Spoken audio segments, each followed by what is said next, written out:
show is called the Urban Business Roundtable. It's a show dedicated to the creation and growth of the urban entrepreneur and small business owner. We got three primary goals here with the Urban Business Roundtable. One, to redefine the word urban, to take away the negative spin and let people know that the word urban means money, means power. We want to help you leverage that power. Two, to be a resource for the creation, the growth, and sustaining of small business and entrepreneurship everywhere. And then three, to provide small business owners and entrepreneurs access to capital and opportunity to grow their business. I am your host, Curtis R. Monday, and I'm excited about today's show.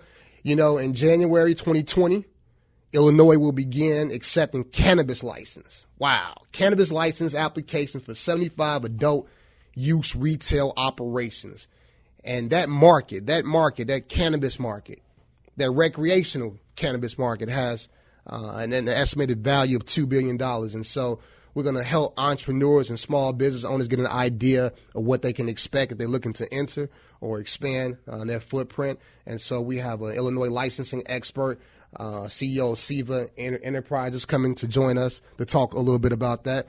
Hey, I want to say good morning to William Bates, tuning in on Facebook Live. Also, Teresa Robinson Thompson, Hyde Park Career Academy, 93, love you. Paula Koj, Root to the Bros. AfriQ, my Neo, appreciate you. Also, longtime entrepreneur and business owner.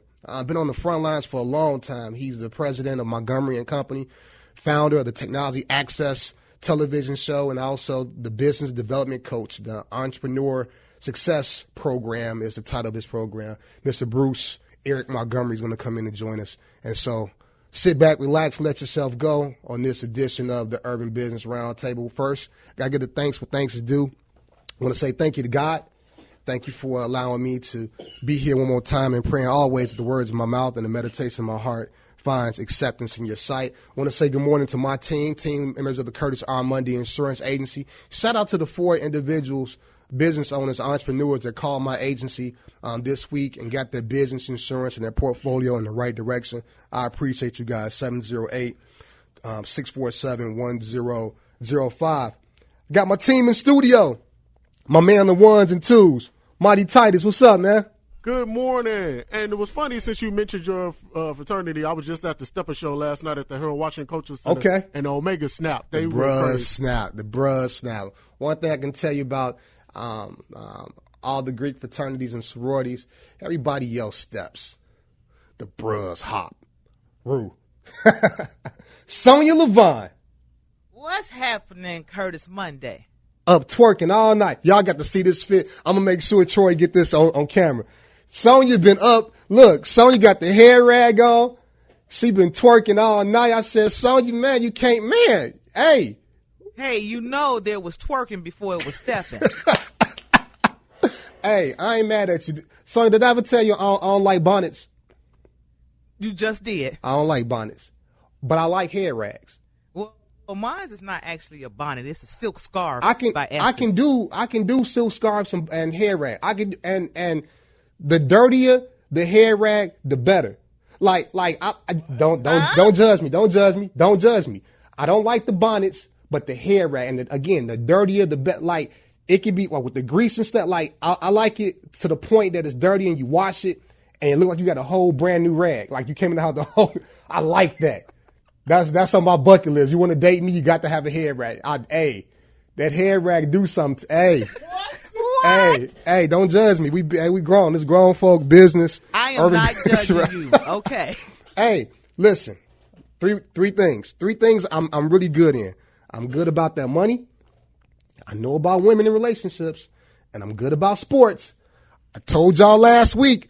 First of all, let me offer an apology to Antonio Brown. Last week, I was really hard on Mighty Titus and Sonia Levine Troy. I said he was a new kind of fool. That boy, a new kind of genius. He with the New England Patriots. God bless you, Troy. God bless you, AB. God bless you. I'm so glad I called it, and I told you. Bill Belichick and them boys are going to get him. And so kudos to them. And so I appreciate you. Relaunch party. Day party. Today is the day. I need you guys to meet me at 1 o'clock from 1 p.m. to 4 p.m. at the Bureau Bar, UIC location. 724 West Maxwell. We are going to have a phenomenal time from 1 to 4 p.m. Entrepreneurs getting together.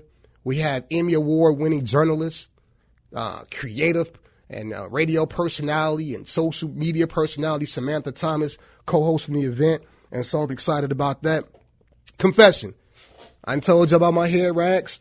I'm going to tell you something about networking that you might not have known. I don't like networking events.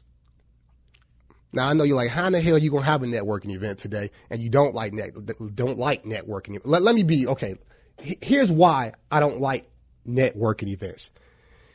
It's the same reason why I don't like strip clubs.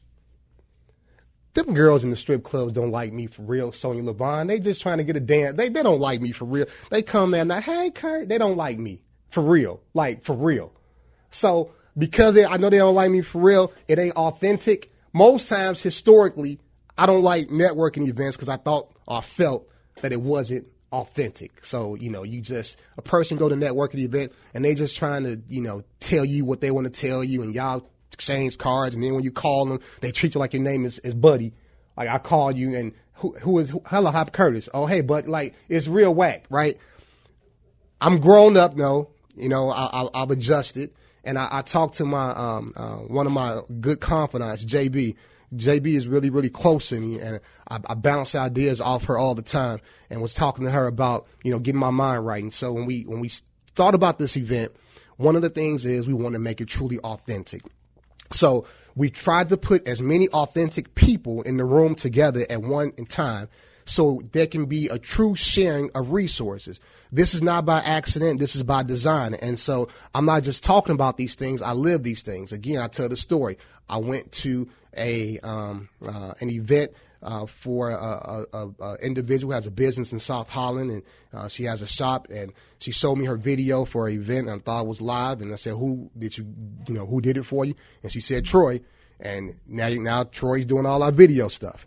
So I want people in the room to be able to connect authentically and be able to figure out how you can get resources to leverage your business. And it doesn't take you, work the room by all means, by all stretch of the imagination, but make that one connection and follow up. That's really important. You need to really follow up with the individuals to be able to go ahead and see how they can do it. We have Corey Singleton.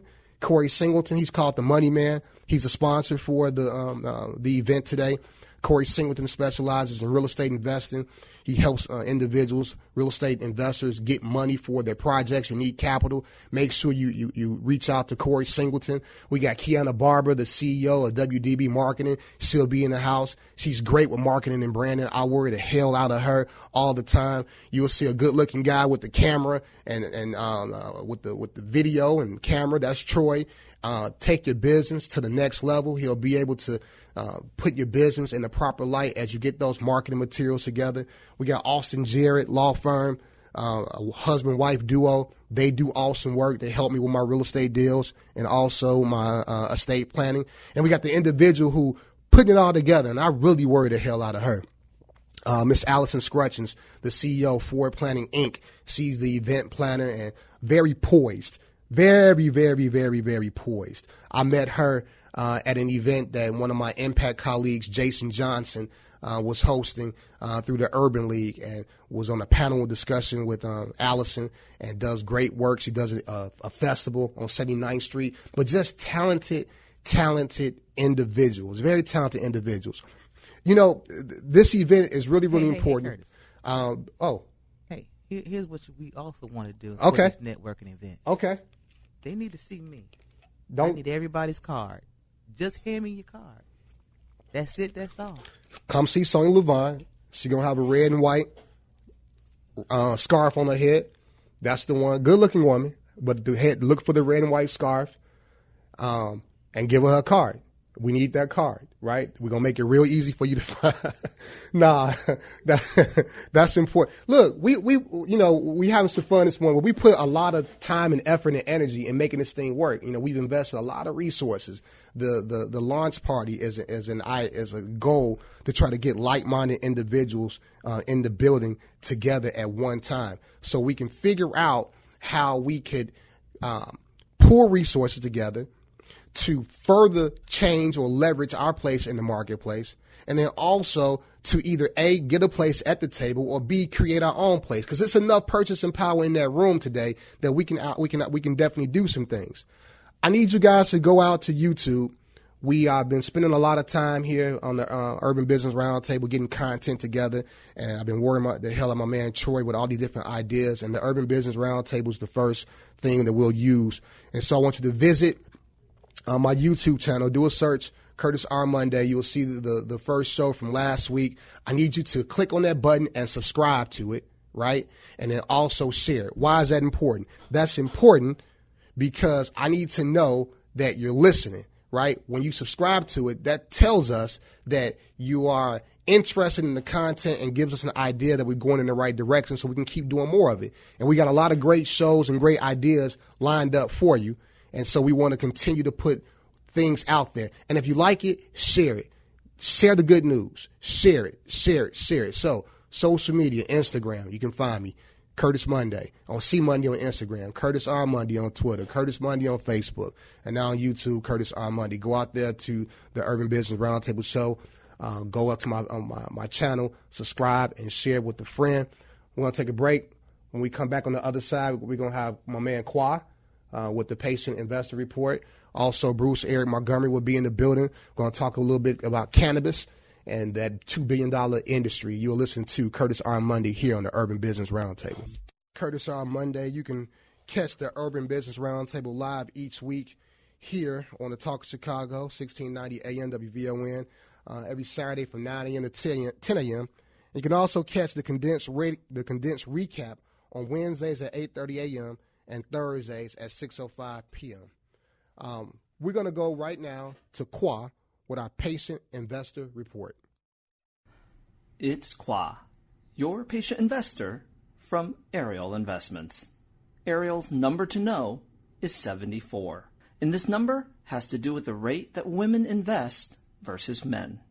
According to research from BlackRock, women tend to keep 74 cents of every dollar they save in cash.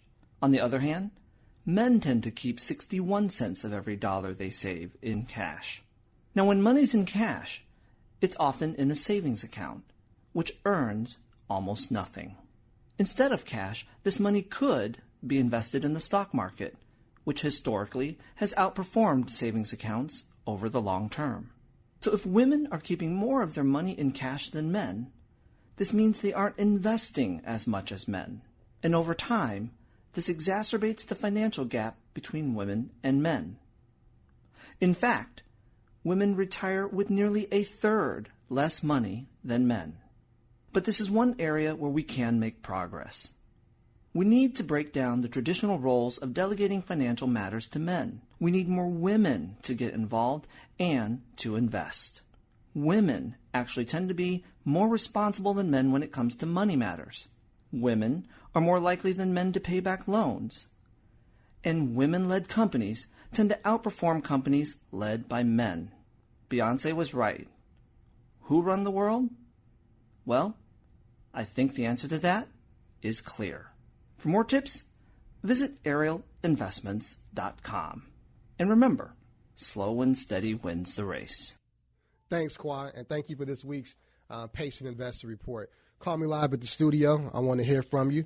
Give me a call so we can talk, 312-374-8130. Be sure to meet me today at the Urban Business Roundtable relaunch party at the Bureau Bar UIC location from 1 p.m. to 4 p.m. Coming up shortly is going to be the one and only Bruce Eric Montgomery.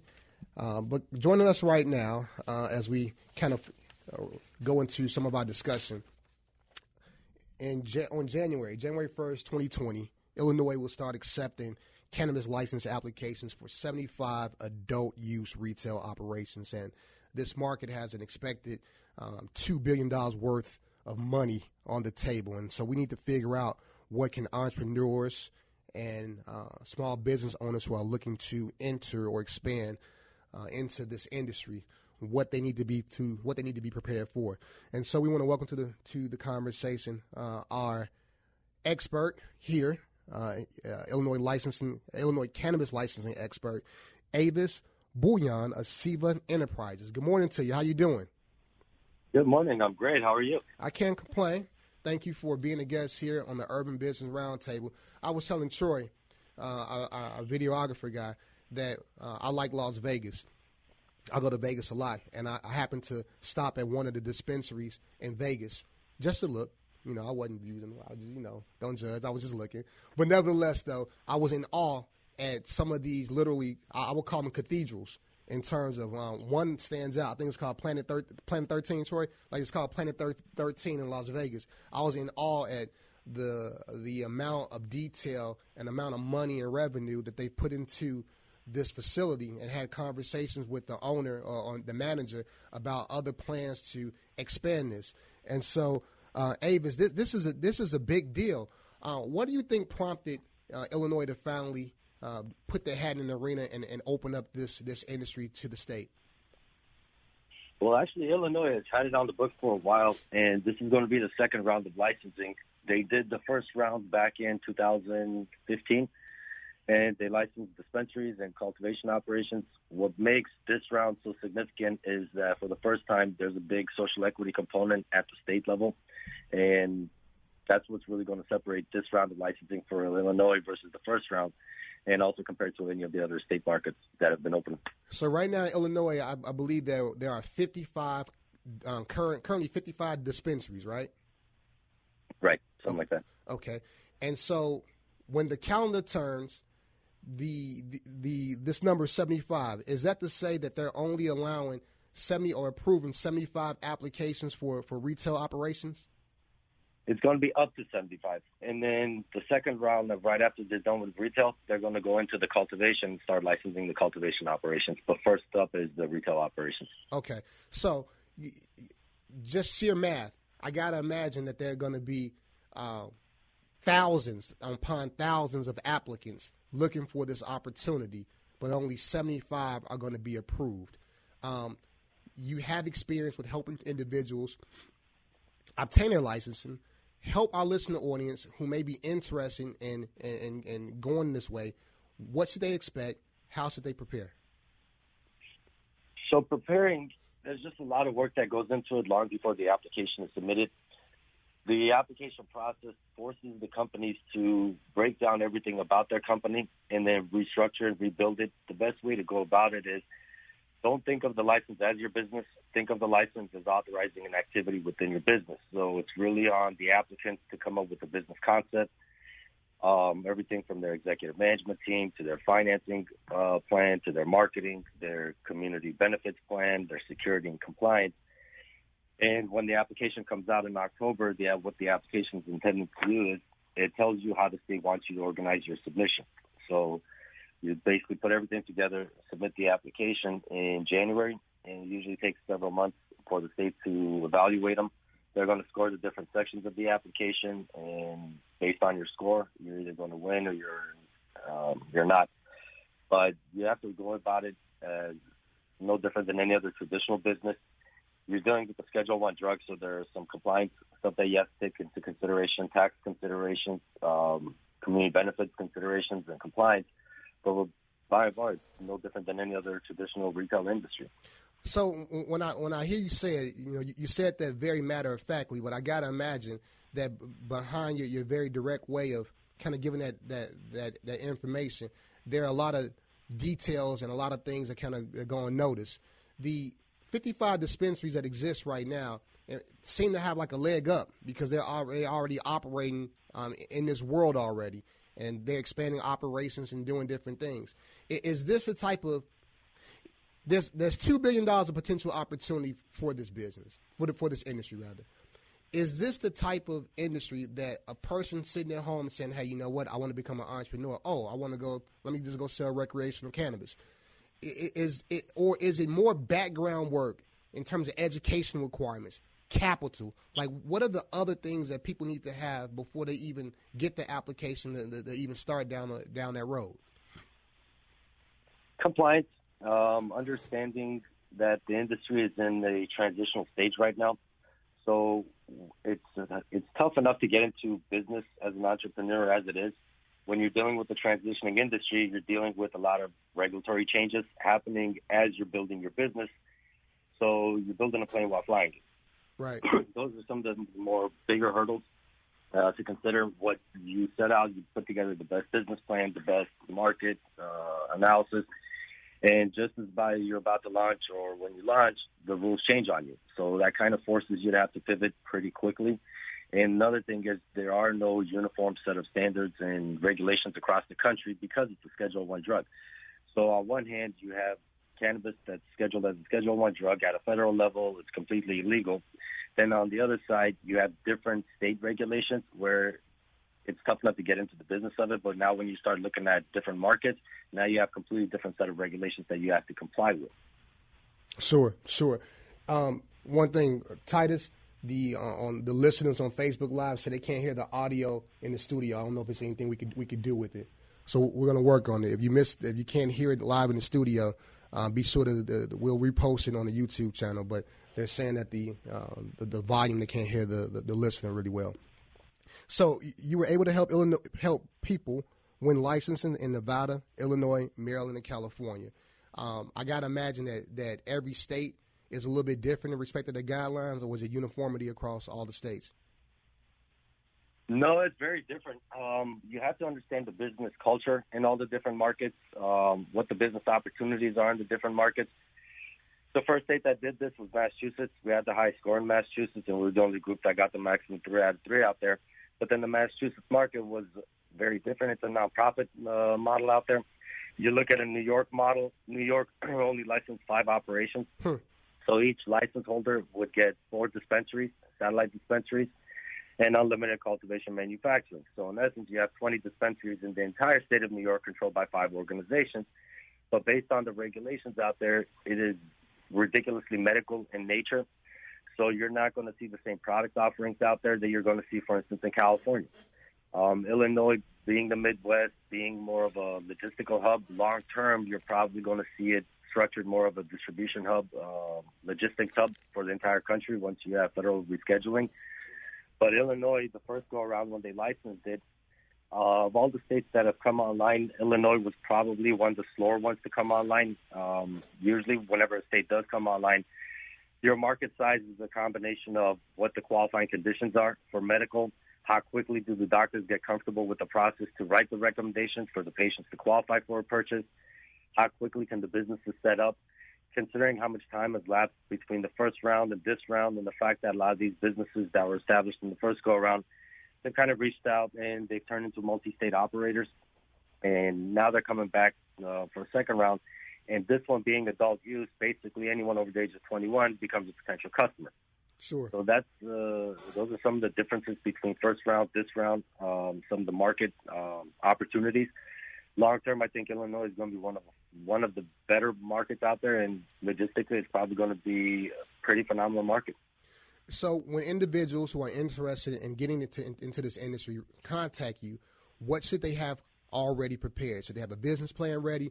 What are some preliminary things that a person or entrepreneur needs to have in place when they come and contact you to help with the licensing process? So when we're talking about licensing, when the application comes out, you have to have a lot of work put into it long before that. The nice thing about the way Illinois is doing it now, they're releasing the application in October, and they're accepting them in January. So you have about a good 3 months, 3.5 months to start preparing your package, your submission, and putting together all your different agreements. For us, it's generally, you got to have more of an intention than, hey, I want to get into the business of selling weed. Like I said earlier, this is no different than any other traditional industry. You have to take the same similar mindset of any traditional industry. It's not one of those things where if you build it, they will come and you're an overnight success. There's just a lot of considerations that you have to make. One of the things that we look for in applicants or groups that reach out to us is just that willingness to learn, the willingness to be inclusive and accept other people into the executive management team. Several years ago, you could be 1 or 2 guys, 2 friends get together. Hey, we're going to get into the business of dispensing. Come out to California, you probably get set up for under $100,000, probably for $50,000. Today, it's very different. So as long as there's that willingness to learn, there's that willingness to adapt, there's a certain mindset that's required. This process is probably one of the more stressful processes anybody would go through, particularly entrepreneurs. When we were working in Nevada, we had gaming executives that were saying how this is much more of a complicated and stressful process compared to going for a gaming license. Wow. So, yeah, I mean, everybody's a winning applicant until the results come out. So you just have to go into it with an open mindset, student hat on. It's just a lot of education, and for all intents and purposes, it kind of turns into a crash course. Gotcha. So, Avis, for individuals who are interested in getting into this industry or expanding and preparing for this application process, where can individuals contact you to get some assistance?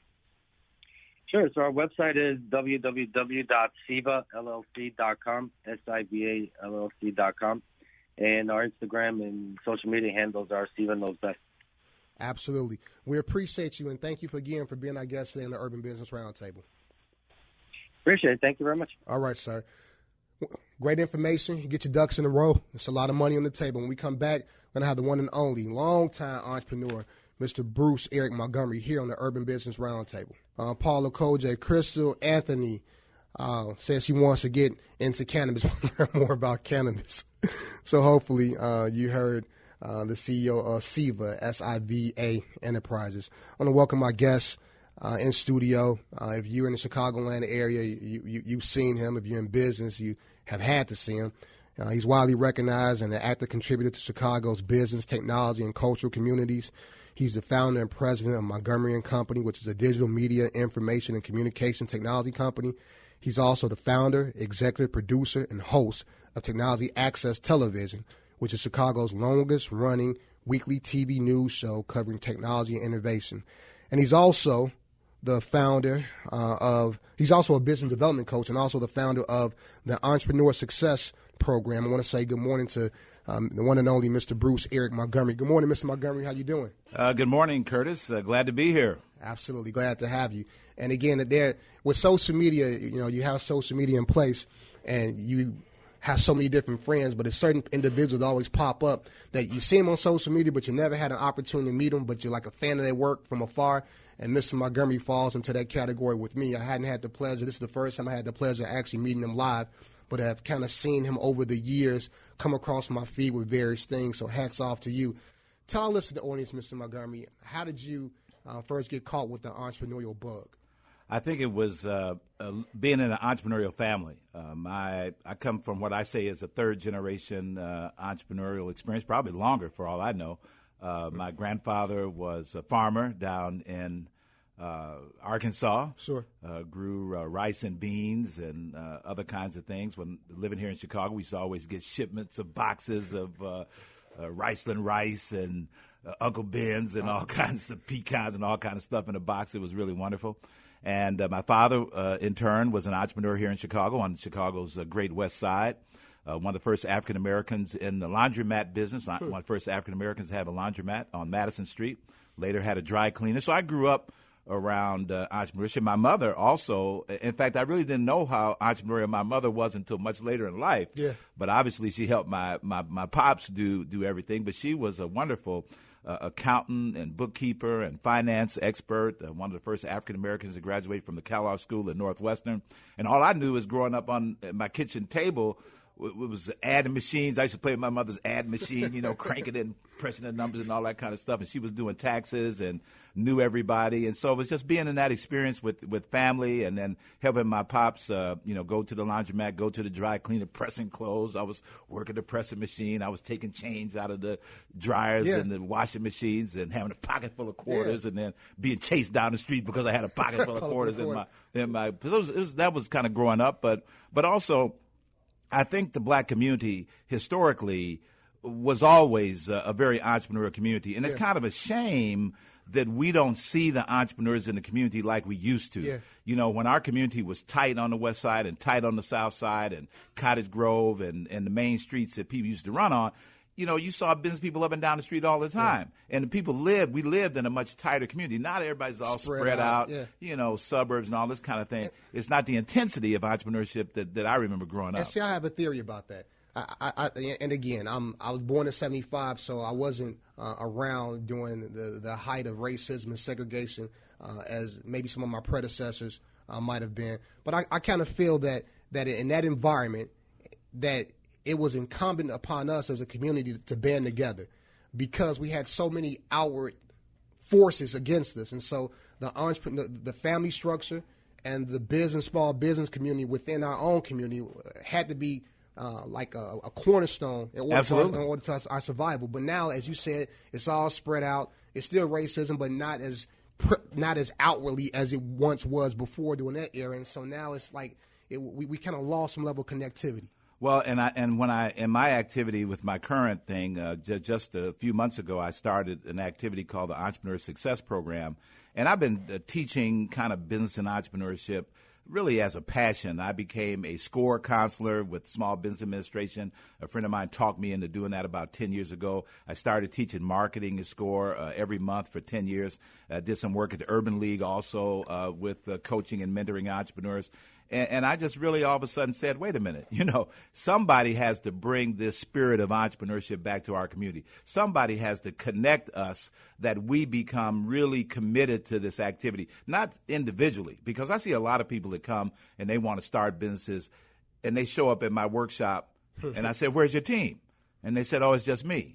Solo act, right? Yeah. So I said, we got a solopreneur up in here. And that's fun. There's nothing wrong with having a lifestyle business. But if we're really going to do what we need to do in the community to create, we just had one of our entrepreneurial legends pass away this week, Miss Joan Johnson, the wife of the founder of Ultra Sheen, Johnson Products. Soft Sheen. I grew up just blocks away from them in the Chatham community. This lady was right there at her husband's side. Some say was really responsible for inventing the product, Ultra Sheen. Yeah. Grew that company to be the first African-American company listed on American Stock Exchange.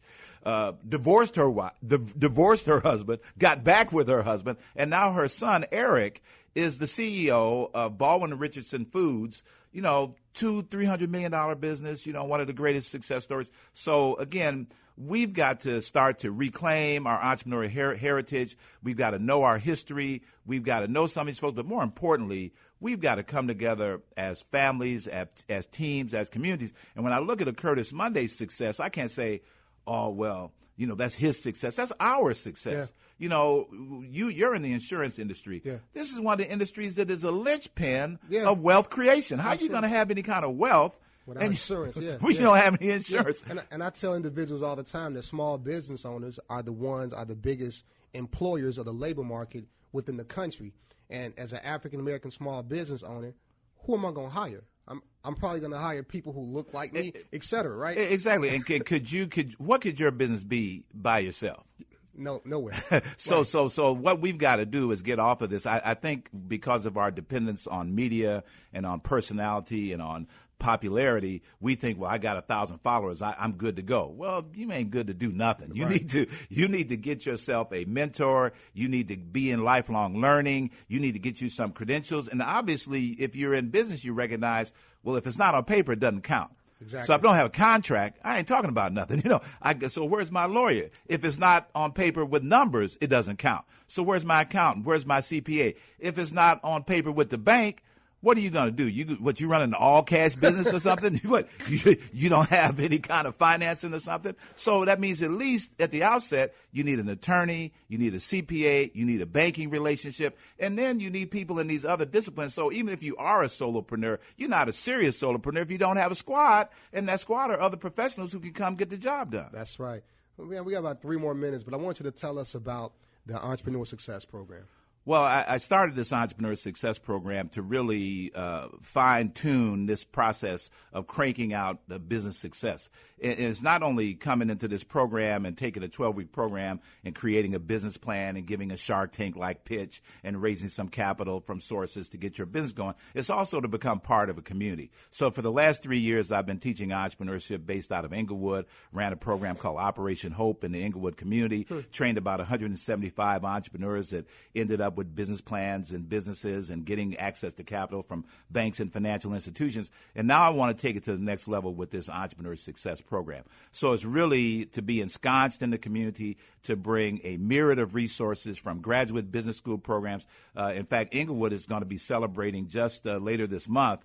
One of the real legends of entrepreneurial education is coming to the Inglewood community. He's going to be giving a talk at Kennedy King. I'll share this information with you, but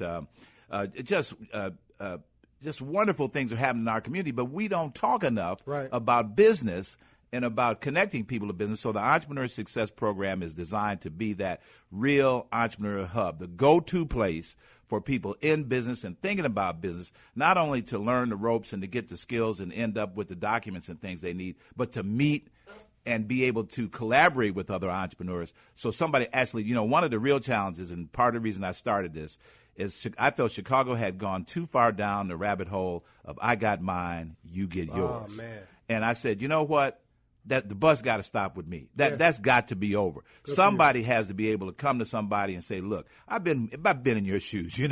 I've been couch surfing. I've been out here, claiming I got a car and then sneaking around the corner getting on a CTA bus. I know what that's all about. Now somebody's got to be willing to mentor, coach, collaborate, and not because they want something out of it, but because they want to see young brothers and sisters in particular. And I'll tell you, from teaching this course, the one thing I can tell you is the sisters get it and are starting businesses left and right. All right. The sisters are out here. They're really caught up because, they're not getting paid what they should be paid in the corporate setting. And they say, hey, I'm better than this. I know what I'm worth, and I'm going to start me something to prove what I'm worth. So when I have these classes of the Entrepreneur Success Program, the sisters are calling me 12 o'clock at night, Sunday. When do I register? How do I get in? What do I need to do? And they're always the main ones taking advantage of the program. So the brothers, come on. You got to get with this program, too. I really want you in my next program. And to that point, give our listening audience the information if they want to sign up for the course. Where can they go? They can call 312-725-8601. They can text, and I prefer the text, really, because I need you to text your name, your email address, and your mailing address so I can send you the forms to get involved. But you can text that information to 312-725-8601. 312-725-8601. Send me a text. Bruce Montgomery said you heard me here with Curtis Monday. You want to get your business game on, and you want to be in the next group of entrepreneurs to participate in the 12-week Entrepreneur Success Program. Absolutely. We thank you for that information, Mr. Montgomery. Be sure to contact him. Reach out. Again, this won't be a one-and-done type thing. We'll continue to have some ongoing dialogue because the education in this type of profession is ongoing. It's lifelong. You never stop being an entrepreneur. You never learn everything. It's always evolving. Time flies when you're having fun. My man on the ones and twos, Mighty Titus, Sonia Levon, we appreciate you. I want you guys to come out and meet me today, 1 p.m. to 4 p.m. at the Urban League, at the Bureau Bar UIC for the Urban Business Roundtable relaunch party. I'm looking forward to it. I got to get out of here. I don't do this for my first name. I hustle for my last name. Chance Jordan, I love you. God bless. I'm out of here.